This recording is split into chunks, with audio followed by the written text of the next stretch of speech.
आजकल पेड़ों पर लगे हुए आम मजबूरी में खुद ही नीचे गिर जाते हैं क्योंकि आम को भी पता है कि उनको पत्थर मारकर नीचे गिराने वाली हमारी जनरेशन, हमारे बच्चे आजकल अपने मोबाइल पर बिजी हैं।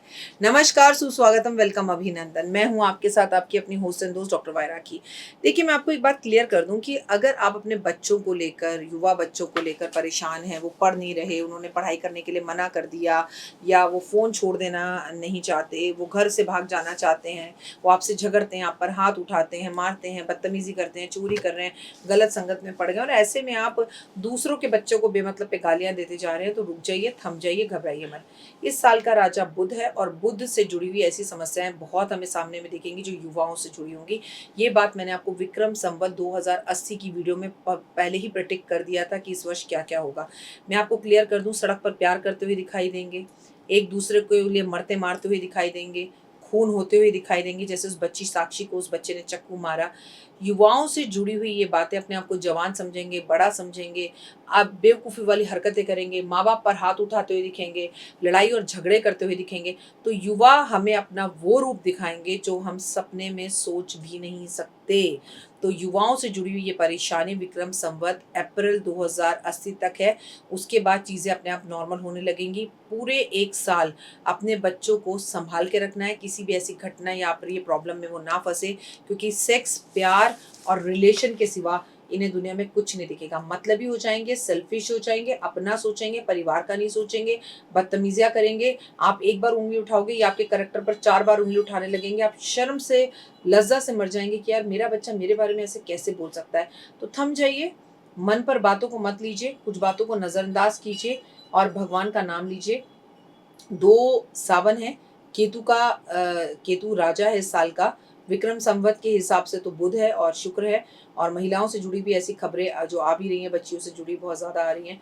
तो आपको थोड़ा-सा पेशेंस रखना होगा और कुछ बातों को नज़रअंदाज करना होगा। मुझे लगता है अगर आप ऐसा करेंगे तो ज़्यादा बेहतर रहेगा और फिर आपकी लाइफ़ के अंदर कोई परेशानी नहीं होगी, तो हमें कुछ चीज़ों को नज़रअंदाज ही कर देना चाहिए। आज मैं आपसे बात कर रही हूँ, 13 जुलाई कामिका एकादशी व्रत है। सावन का ये एकादशी है, इसे हरियाली एकादशी भी कहते हैं। नमस्कार, सुस्वागतम, वेलकम, अभिनंदन। मैं हूँ आपके साथ आपकी अपनी होस्ट एंड दोस्त डॉक्टर वायरा के आपका स्वागत अभिनंदन करती हूँ आपके, मेरे और माता रानी के इस खूबसूरत से यूट्यूब चैनल पे। चलिए कार्यक्रम की शुरुआत करें। सबसे पहले हमेशा की तरह बिलीव इन कर्मा।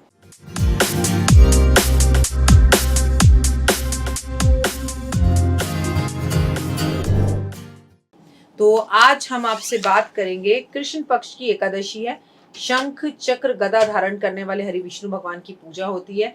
इस एकादशी में, ये एकादशी सावन पे पड़ रही है, इसलिए इस एकादशी को आपकी सारी कामनाएं तो पूर्ण होती हैं, लेकिन इस एकादशी पर पूजा पाठ करने से भगवान विष्णु के साथ साथ शंकर भगवान की असीम कृपा आप पर होती है। एकादशी की तिथि जो होती है वो भगवान विष्णु को समर्पित होती है। एकादशी की जो तिथि होती है उसमें हम लक्ष्मी नारायण की पूजा करते हैं, पूरा दिन भूखे रहते हैं, फलाहार करते हैं। कई लोग शाम को अपने व्रत का वो जो है वो व्रत खोलते हैं, तो कई लोग अगले दिन खोलते हैं। अपने व्रत का वो जो उद्यापन है वो करते हैं। सबका अपना अपना तरीका है, लेकिन कई लोग व्रत नहीं रखते, केवल विष्णु और लक्ष्मी की पूजा करते हैं।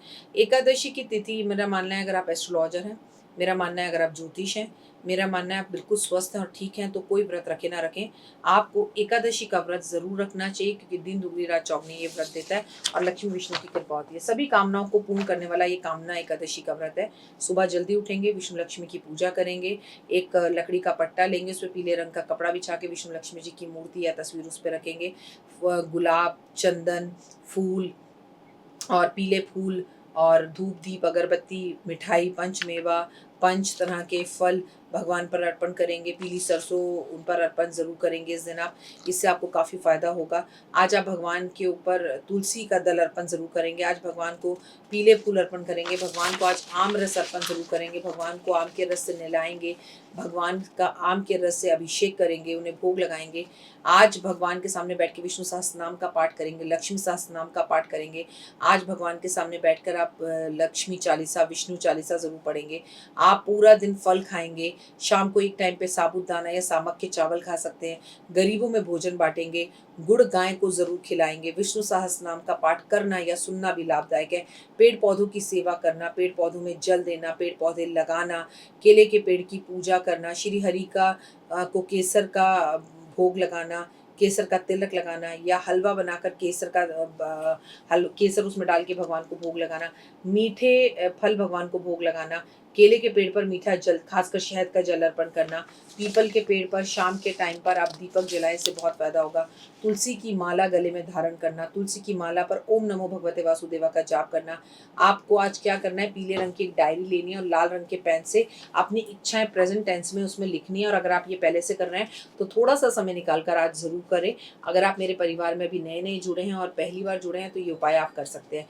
केसर साबूदाने की खीर भगवान को भोग लगाएं और ज़रूरतमंद बच्चों में भी बांटें। आज मंदिर में केले ज़रूर चढ़ाएं। आज केसर डालकर अगर आप स्नान करना चाहें तो करें, लेकिन अगर आज आप केसर डालकर अपने घर की अलमारी के सामने, अपने घर की रसोई में, अपने घर के मंदिर में, अपने घर के मुख्य दरवाजे पर और केले के पेड़ पर दीपक जलाकर आते हैं तो आपको इसका कई करोड़ गुना लाभ होगा। आपके घर में धन लक्ष्मी आने लगेगी। तुलसी की परिक्रमा ज़रूर करें। आज कड़ी बनाकर, कड़ी के साथ कड़ी चावल नहीं, कड़ी रोटी किसी को पेट भर खिलाएं। खासकर अगर वो कोई सुहागन हो तो आपको बहुत लाभ हो सकता है। आज शंकर भगवान के ऊपर आप आम का रस अर्पण जरूर करें। आज विष्णु जी को इत्र लगाएं, शंकर भगवान को इत्र लगाएं। आज शिव चालीसा करें, शिव चर्चा करें, शिव के मंदिर में कीर्तन करवाएं। आज भगवान को शम्मी के पत्ते अर्पण जरूर करें। मैं शंकर भगवान की बात कर रही हूँ। शम्मी के पौधे पे दीपक जलाना, शम्मी के पौधे पर हल्दी अर्पण करना, पीली सरसों अर्पण करना भी बड़ा लाभदायक रहेगा। आज आप माँ लक्ष्मी को सोने का या चांदी का कोई भी महंगा तोहफा साफ कर कर पहनाएं। वो पुराना भी हो सकता है, नया भी खरीद सकते हैं। अगर आप एकादशी के एकादशी चावल खरीदें और चावल में एक चांदी का सिक्का खरीद कर अपने घर के अंदर इसे आप छुपा के रखें, इससे आपको काफ़ी लाभ होगा और आपकी हर मनोकामना पूर्ण होगी। एकादशी की तिथि पर विष्णु और लक्ष्मी की पूजा करना अपने आप में बहुत लाभदायक है। सावन में अगर एकादशी हो तो वो और भी महत्वपूर्ण हो जाती है, जब हम सावन में विष्णु और लक्ष्मी की पूजा के साथ साथ पार्वती जी की पूजा और शिव की पूजा करते हैं। जैसे शिव पुराण का पाठ करना, जैसे शिव पुराण की पावन पुस्तक को खरीद के लाल कपड़े में रखकर उसमें कुछ पैसे रखकर आज ब्राह्मण को आप भेंट स्वरूप दें, इससे भी आपको काफ़ी फायदा होगा। एक बात हमेशा ज़िंदगी में याद रखना कि एकादशी के व्रत रखो या ना रखो, एकादशी की कथा ज़रूर सुनो, एकादशी के दान ज़रूर करो और एकादशी वाले दिन विष्णु जी के और लक्ष्मी जी के दर्शन ज़रूर करो। इससे आपकी मनोइच्छाएं पूर्ण होती हैं और लाइफ में सक्सेस मिलती है। तो 13 जुलाई को कामिका एकादशी है। जो भी कामनाएं हैं आज एक पीले रंग की डायरी के अंदर लाल रंग के पेन से ज़रूर लिखनी है आपको, क्योंकि इससे भी आपको बहुत फ़ायदा होगा। और अगर आप पहले से लिखते हैं तो भी आज ज़रूर लिखिएगा। और अभी आप मेरे चैनल पर नए जुड़े हैं तो ज़रूर करिएगा। हरियाली एकादशी वाले दिन अपने बच्चों को इस एकादशी का महत्व बताइए। कम से कम 2 तुलसी के पौधे घर के आसपास के किसी मंदिर में ज़रूर लगवाएं आप। आज हो सके तो पीपल के पौधे लगवाएं आप। हो सके तो आज पेड़ पौधों में बच्चों को पानी देने के लिए कहें, उनका महत्व बताएं, सफाई करने को कहें और पेड़ पौधों की परिक्रमा करने के लिए कहें। और क्योंकि सावन के महीने में आप जितनी शंकर की पूजा कर लो, शिव की पूजा कर लो, जितनी मर्जी पार्वती माँ की पूजा कर लो, जितनी मर्जी विष्णु जी की कर लो, लेकिन अगर आपने पेड़ पौधों की सेवा नहीं की या पेड़ पौधों की पूजा नहीं की तो कोई चीज़ अधूरी रह जाती है। उम्मीद है आपको मेरी वीडियोस पसंद आ रही होंगी। कमेंट्स में जय माता दी लिखिएगा और अपनों का खास ध्यान रखिएगा। इस एकादशी की वीडियो को अपने जितने भी इंस्टाग्राम के आपके या जितने भी आपके यूट्यूब के ऊपर यूट्यूब का ये लिंक लेकर अपने व्हाट्सएप ग्रुप्स में अगर आप शेयर करें तो आपके साथ साथ और लोगों का बहुत लाभ हो सकता है। शायद आपको ज़रूरत ना हो, लेकिन कर भला तो हो भला। कमेंट्स में जय माता दी।